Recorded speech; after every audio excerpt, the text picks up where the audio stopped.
I want to address something, but I know it's better not to step my foot into that fire. So instead, we're going to talk about Mario Kart Ultimate Edition and a bunch of other announcements that you may have missed after the Direct, as well as new things that have dropped today and a game that nobody's talking about. So good morning, Mario, and good morning, Switch fans. We are ready to roll.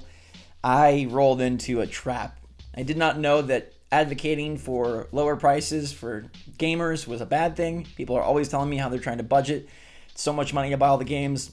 Just trying to make a point for Nintendo to have consistent prices in their games. Apparently that's a horrible idea, and apparently everybody's very upset. Oh, by the way, the game runs at 30 frames per second, half of what it did on GameCube. Anyhow, let's move along. Okay, we're going to talk instead about Mortal Kombat is getting a day one patch. The game looked initially awful on Switch, but it does have a big, juicy day one patch with distinct patch notes for Nintendo Switch in comparison to the other platforms. So not concerned about that. Early footage does look good of the premium edition. That's the $100 package. Those people can play right now. The game is reviewing insanely well. It's currently got a higher Metacritic than Starfield, but you'll have to wait until next week, early next week, if you just want to pay the regular $70 price point. It's the second or maybe third $70 Switch game. We had Tears of the Kingdom. I feel like maybe there was one other third-party title, but I don't remember. Either way, it's one of the early $70 titles on Nintendo Switch, and probably one of the only, well, at least for now, only $70 games on Nintendo Switch, but good news that it should run and play a lot better than initially expected. Now, what is also unexpected is that Nintendo is releasing a ultimate version of Mario Kart 8 Deluxe. This was not covered in yesterday's Direct, and it's not clear if it's going to be coming anywhere outside of Japan. But Japan announced that there is going to be a Mario Kart 8 Deluxe new box, a new package that includes all of the DLC and the original game, the Deluxe game, which includes the original game, plus more DLC. And now more DLC. The Course Booster Pass is wrapping up soon with Wave 6. We got our teaser. We have no release date. They say holiday. This special new pack is releasing in Japan October 6th. So the hope here is that, we would get everything on one cart. A juicy cart with 96 tracks that the carts race on the cart, and we're having all sorts of like freaking Inception here, but I don't think that's the case. The fact that this is coming out October 6th tells me that you're going to get a download code for the Course Booster Pass, and it's just a nice way to like give somebody the whole package without them needing to buy Switch Online and without them needing to go on the eShop and separately download the DLC. It would be super cool if it was all in one cart, because then that would be like the ultimate Mario Kart cart. Unfortunately, I don't think that's going to be the case. But they are releasing TMNT with the DLC in cartridge format. That's coming mid-November from Tribute Games. Does look very nice. I have a lot of love for the TMNT franchise, a big part of my childhood, and I do love the newest game, and they got the new DLC that just released at the end of August. They are releasing a full Everything's There version for that, TMNT Ultimate. We're just getting ultimate versions of everything. One thing that wasn't ultimate, though, was our version of the Direct, at least the one that I reacted to. Stray Children is one of the coolest looking games from the Direct, and it wasn't in the Direct. This game is coming from Onion Games. I believe they made Moon back in the day, and their art style and aesthetic is trippy as all heck. It's out of this world, and in Stray Children, your main character gets sucked into a TV, into a world of only children, and it looks like an Undertale-style RPG with all sorts of crazy characters, unique mechanics, and awesome visual design. Like, yes, the graphics are old-looking, but old-looking in like the newest, funnest way.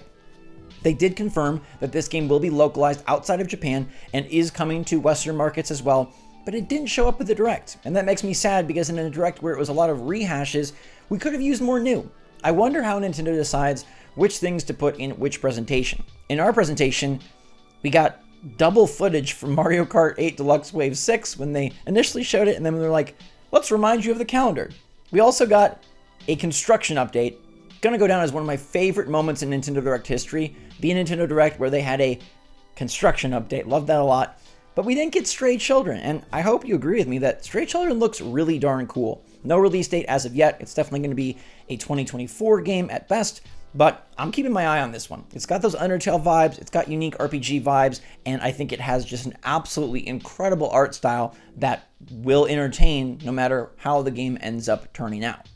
Here's one that I just want to bring to your attention. I feel like there's going to be developments on this as we progress through the rest of the month, but there's a new 4chan leak that claims that the Samsung 8nm chip is wrong and move to newer hardware at the request of NVIDIA. So we're talking about Nintendo Switch 2, like real nitty-gritty stuff, the chipset that it's using, and right now I kind of want to just leave this on pause. I'm going to wait and see what develops out of this, but basically we have a leaker saying that actually the Switch 2 is using a better chip than we anticipated. We've talked a lot lately about the chipset, how impressive it's been. T239 is what everyone kind of predicts, leaked, expected, but this is indicating that maybe it could be on a better chip, but it's sort of like too good to be true. And there's so much going on right now with Nintendo Switch leaks and rumors about how strong and powerful this actually will be and the type of graphics and visuals it actually will be able to put out. I'm gonna just wait until we hear more from the reliable sources that I personally trust.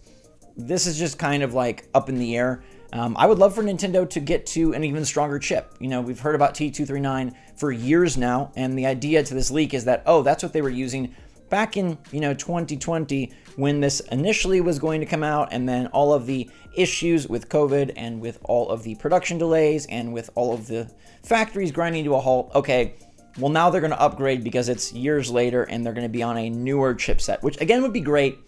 But Nintendo prioritizing power is just such a new concept that I don't buy in yet.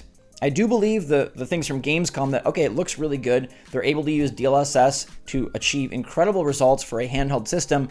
But I'm going to pump the brakes on anything that says, oh, they're using like this brand new chip. Like, we really got to wait and see. And I do believe Nintendo will want to keep costs down. It's part of the great thing of using DLSS is you can have a cheaper chip. You can have a cheaper overall hardware unit, but you're using software to make up the difference. And then instead of passing the cost along to the consumer, your software is up-resing everything, making it snazzy 4K, doing all the ray tracing, and yada, yada, yada. Honestly, that's the smartest move for a portable in terms of using less battery life, making it cheaper, and still eliciting the best possible results you can get from a gamer visual standpoint. But I'll pause this, and we might pick it back up later if there's more motion.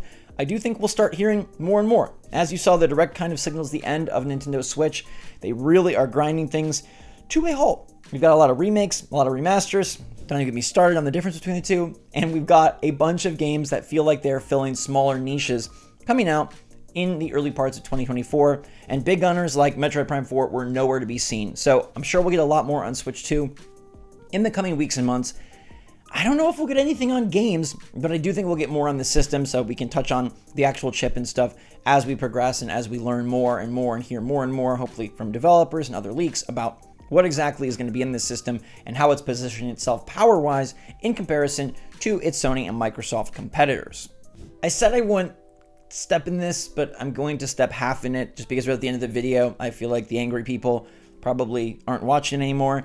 I did want to point out that it does look like Paper Mario the Thousand Year Door, despite it looking great, is actually running worse than the GameCube version. According to some tech reports, Paper Mario Thousand Year Door, at least in the footage we saw yesterday, is running 30 FPS. The GameCube original ran 60 FPS. That seems like I don't get it. You're telling me the Switch can't run this at 60 FPS? Especially for a game that relies on timed button presses? I won't say much more than that because I realize this is a highly anticipated, super cool announcement for many people, and I don't want to rain that parade. But I just think in combination with the price point uptick from Metroid Prime to Paper Mario, or what I'm expecting for Paper Mario, and seeing it decrease in frame rate from 60 to 30 feels very, very odd. There's also talk of it running 900p in docked mode and 720p in handheld mode. Really? I mean, I don't know. I'll leave it at that, though. Let me know your take on the Mario Kart Ultimate Edition on straight shoulder and everything that looks cool. And I guess if you want to talk about Paper Mario and the fact that it's running 30 FPS instead of 60, which is super confusing given we're on hardware 20 years later. I know the Switch isn't that strong, but it's definitely this strong. Why not? I don't know. But yeah, I'm sorry, Paper Mario people. Really did not mean to step on anybody's toes. Okay, thanks so much for watching, everybody. Stay safe, stay healthy, stay happy, stay positive out there. Until next time, SwitchForce out.